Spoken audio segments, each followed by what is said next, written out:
আমি একটি online shop থেকে একটি জামা অর্ডার করেছিলাম। 5 দিন পার হয়ে গেলেও তারা জামাটি পাঠাননি এবং কোনো আপডেটও দেননি। তাই আমি অন্য একটি শপ থেকে জামা কিনে নিয়েছি। এরপর আগের শপ থেকে অর্ডার করা জামাটি এসে পৌঁছেছে। এখন যদি আমি সেটি গ্রহণ না করি বা ফেরত দেই, তাহলে ডেলিভারি চার্জ পরিশোধ করা কি আমার জন্য আবশ্যক হবে?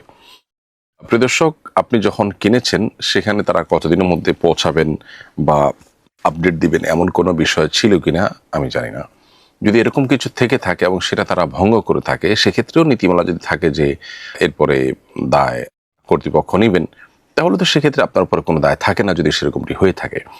আর যদি সেরকম কোনো কথা উল্লেখ না থাকে, তাহলে সেক্ষেত্রে আপনি এই জামা অর্ডার করার পর দেরি হচ্ছে, সেটার ফলো আপ করার সুযোগ আপনার কাছে ছিল। অর্ডার করা হয়ে গেছে মানে বেচাকেনা কমপ্লিট হয়ে গেছে।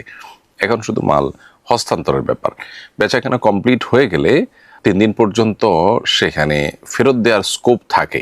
এটা হলো সাধারণ বেচাকেনার ক্ষেত্রে। 5 দিন হয়ে গেছে, বেচাকেনা কমপ্লিট হয়ে গেছে। এদিকে আপনি আর কোনো নিজে থেকেও জানার চেষ্টা করেননি যে তারা পাঠাচ্ছেন কি পাঠাননি। নিশ্চয়ই সে সুযোগ ছিল। আপনি ট্র্যাক করতে পারতেন, তাদেরকে ফোন করতে পারতেন, বিভিন্নভাবে জানতে পারতেন। তারা জানায়নি, কোনো কারণে লেট হতে পারে। অর্ডারের মাল আসতে অনেক সময় লেট হয়।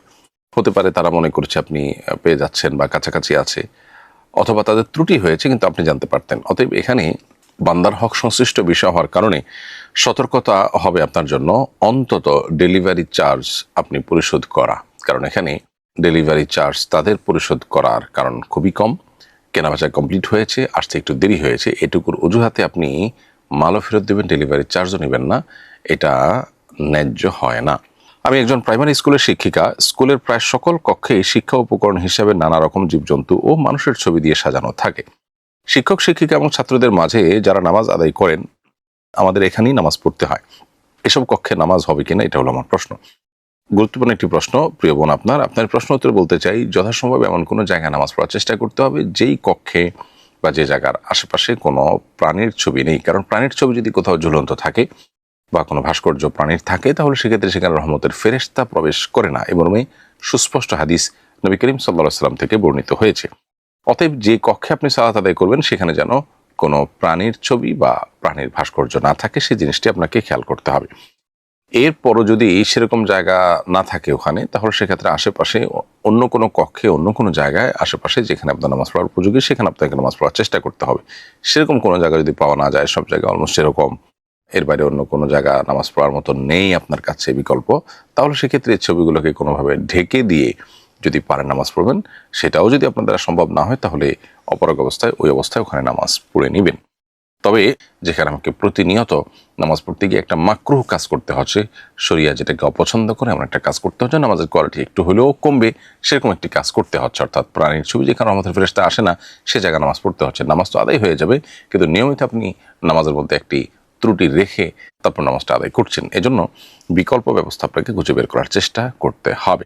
আমার শালিকা তার 1 মাসের সন্তান রেখে মারা গেছেন। এই শিশুটিকে দুধ পান করানোর জন্য আমার স্ত্রী অর্থাৎ তার সহোদর বড় বোন ছাড়া অন্য কোনো ব্যবস্থা করা যাচ্ছে না। আমার স্ত্রী তার দুধ পান করালে কোনো সমস্যা হবে কিনা? উত্তর হলো না, কোনো অসুবিধা নেই। খালা হিসাবে তিনি দুধ পান করাতে পারেন, যে কেউই আসলে দুধ পান করতে পারেন।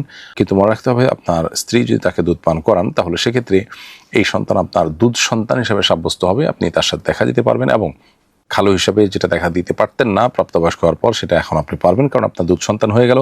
এবং আপনার ছেলেদের সাথে এই মেয়ের বিয়ে দেওয়া জায়েজ হবে না, যেহেতু তারা দুধ ভাই বোন হিসেবে সাব্যস্ত হয়ে গেছে। হজ থেকে আসার সময় বেশি করে জমজমের পানি আমি নিয়ে এসেছিলাম, চাইলে কি এগুলো বিক্রি করতে পারবো?